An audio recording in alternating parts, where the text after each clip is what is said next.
Assalamualaikum warahmatullahi wabarakatuh. Perkenalkan, nama saya Balis Pratiwi dengan NIM 222-180-119. Saya dari Prodi PGSD semester 3 kelas C. Nah, dalam video ini saya akan mewawancarai salah satu panitia Masta IMM Universitas Muhammadiyah Purworejo tahun 2023. Let's go. Oke, di sini ada Mbak siapa? Oke, nama saya Barakatun Nikmah. Saya dari program studi agribisnis semester 3 kelas B.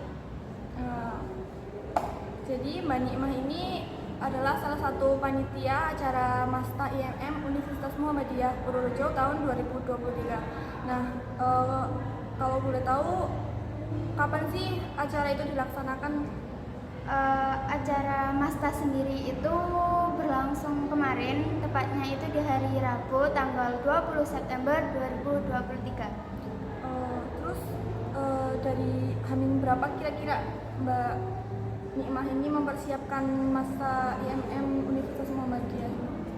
Kalau dari saya pribadi, saya menyiapkan diri saya untuk ikut menjadi panitia Masta itu sekitar 2 mingguan sebelum hari ini. Terus kira-kira ada berapa sih peserta yang mengikuti Masta IMM Universitas Muhammadiyah Purworejo tahun 2023 ini? Kalau nggak salah, ikut dari data yang diterima itu ada sejumlah 1066 mahasiswa baru yang ikut Masta IMM 2023. Cukup banyak ya. Terus bagian divisi apa yang Anda ambil? Apakah pemandu maba atau moderator atau MC atau bahkan si acara? Kalau saya sendiri itu jadi pemandu. Itu saya bagian dari pemandu nomor kelompok 33. Oke. Terus apakah ada pemateri dari luar kampus? Terus kalau misal dari luar kampus itu siapa aja? Terus kenapa sih milih pemateri tersebut? Kalau pemateri itu kita ambil dari luar kampus, yang mana yang pertama itu namanya Bapak Novel Baswedan selaku mantan penyidik KPK, dan juga Bapak Yudi Purnomo, beliau juga mantan ketua selaku wadah pegawai KPK.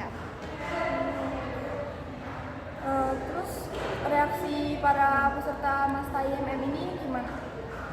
Kalau sepenglihatan saya, mereka tuh antusias karena pematerinya. Yeah. Pematerinya yang cukup wah, bisa dibilang wah. Memang wah, ya. Pastinya karena seorang mantan penyidik KPK, siapa sih yang nggak mau ketemu Pak Novel Baswedan gitu kan. Jadi mereka selaku mahasiswa baru mau bisa ketemu Pak Novel Baswedan, jadi mereka antusias, dan juga mereka yang diberikan kesempatan untuk mengajukan pertanyaan, dan itu antusiasnya itu sangat luar biasa ya. Jadi bahkan ada yang nggak kebagian jatah untuk bertanya. Oke. Jadi kesempatan terbesar sendiri gitu ya? Ya, betul. Oke. Terus apa sih sebenarnya tujuan utama dari Masta IMM di Universitas Muhammadiyah Purworejo sendiri? Kalau untuk tujuan utama dari adanya Masta itu sebenarnya untuk memperkenalkan IMM kepada mahasiswa baru, yang mana kita melakukan pengenalan itu dengan cara yang lebih mengajak mereka, lebih persuasif, dan juga lebih rileks juga karena diberikan pengisian materi yang mana dari tokoh-tokoh luar biasa seperti itu. Terus kan udah kayak hebat banget nih undang Bapak Novel Baswedan. Itu kalau boleh tahu si acaranya siapa ya? Kalau setahu saya, karena pemandu sama panitia itu kan beda ya. Jadi nggak ada yang rapat besar. Waktu awal-awal itu nggak ada rapat besar. Pemandu sendiri rapat sendiri dan panitia rapat sendiri. Tapi setelah di acaranya, setahu saya itu Mbak Asti dan rekan-rekan. Oke. Lalu apa sih yang membuat Anda tertarik untuk menjadi panitia Masta IMM Alasan saya tertarik untuk bisa jadi panitia Masta IMM itu karena saya ingin melihat segimana antusiasnya sih mahasiswa baru Universitas Muhammadiyah Purworejo ini, terus juga ingin mengajak mereka supaya lebih tahu IMM lagi. Jadi gimana perasaannya menjadi panitia? Senang ya? Ya seneng banget dong bisa ketemu mahasiswa baru, jadi tambah kenalan juga. Ya, berbagi pengalaman juga ya. Jadi menurut pandangan Mbak Nimah ini bagaimana sih panitia memfasilitasi integrasi mahasiswa baru ke dalam lingkungan kampus ini?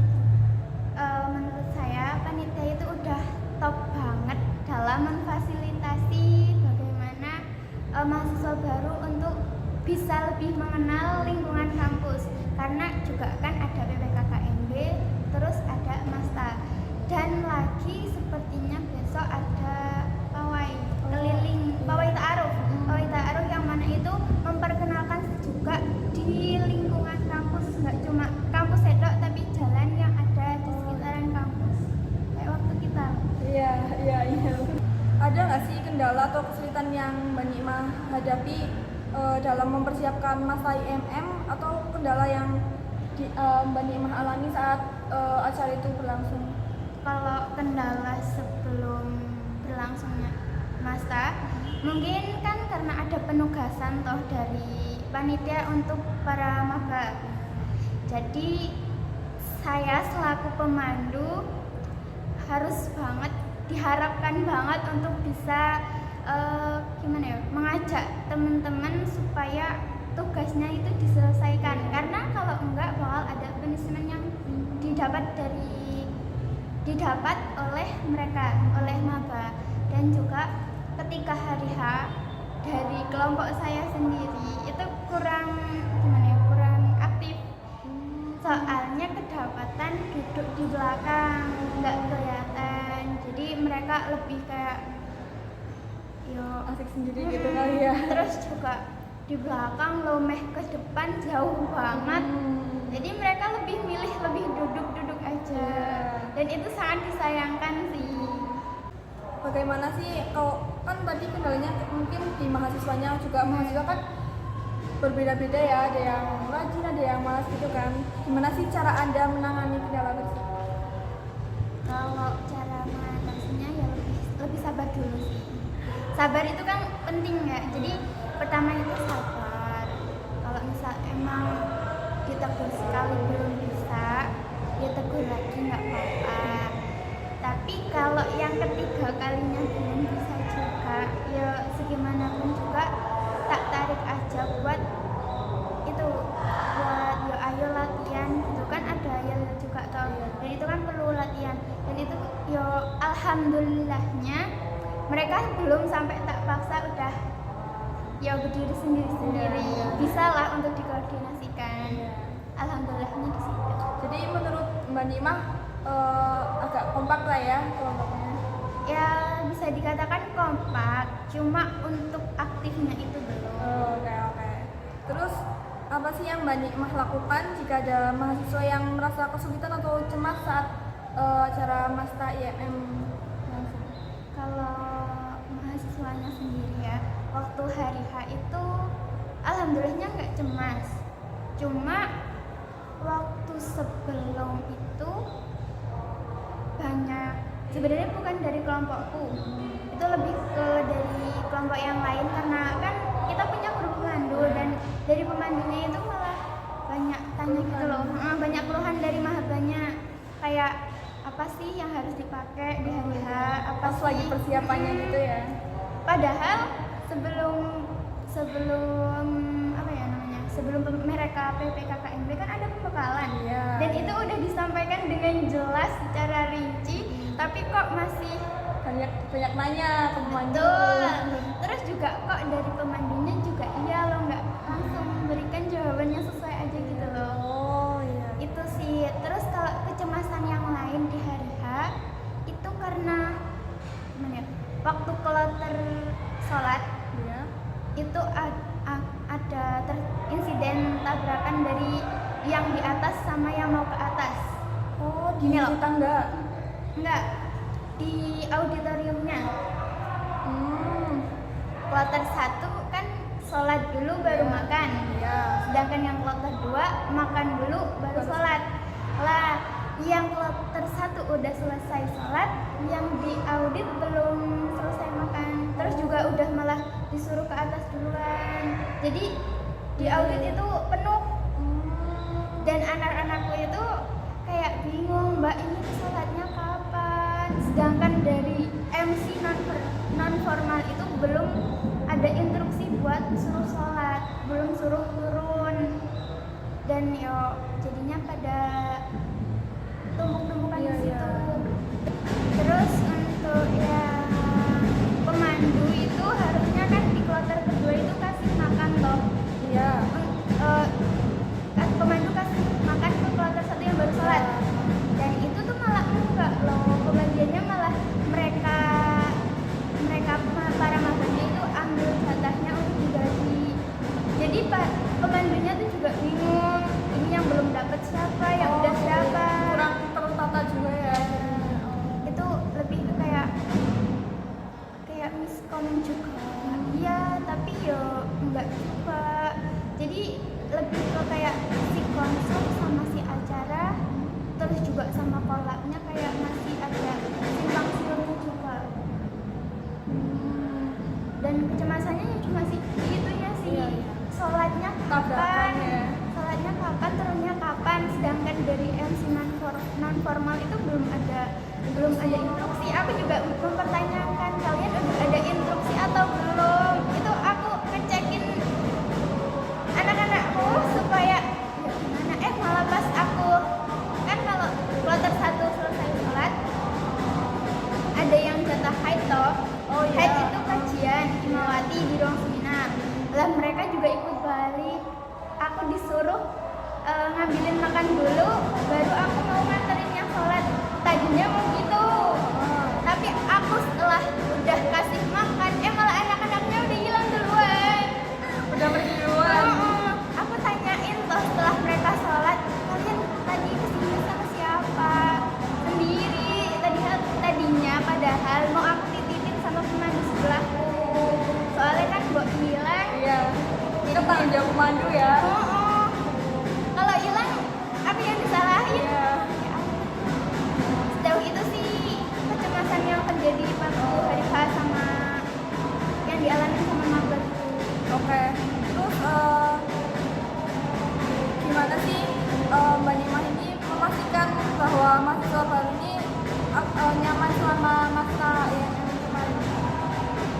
Memastikan mahasiswa baru merasa nyaman dan semangat itu yo dengan cara dicek terus-terusan. Walaupun yo nggak terus-terusan sih, tapi setidaknya aku tahu posisi mereka. Aku tahu posisi mereka duduknya di mana, mereka beneran berkelompok atau enggak. Soalnya kalau udah misah itu kan udah agak susah ya.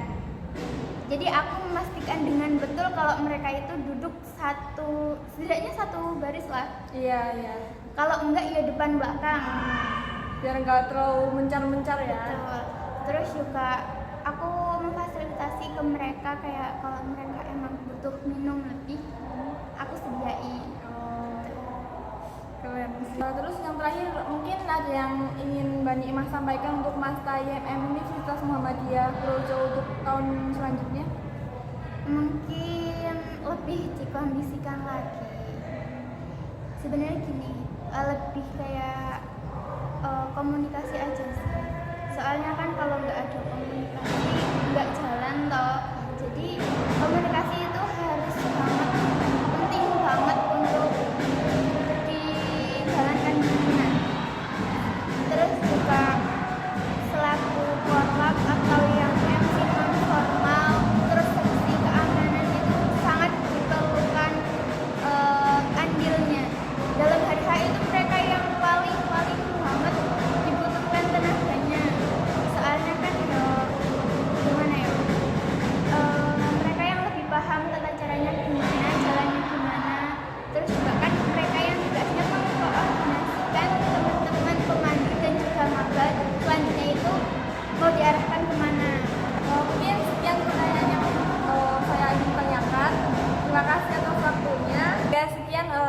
wawancara saya bersama Mbak Nikmah. Mohon maaf bila ada kata yang kurang berkenan dari saya. Wassalamualaikum warahmatullahi wabarakatuh. Makasih banyak.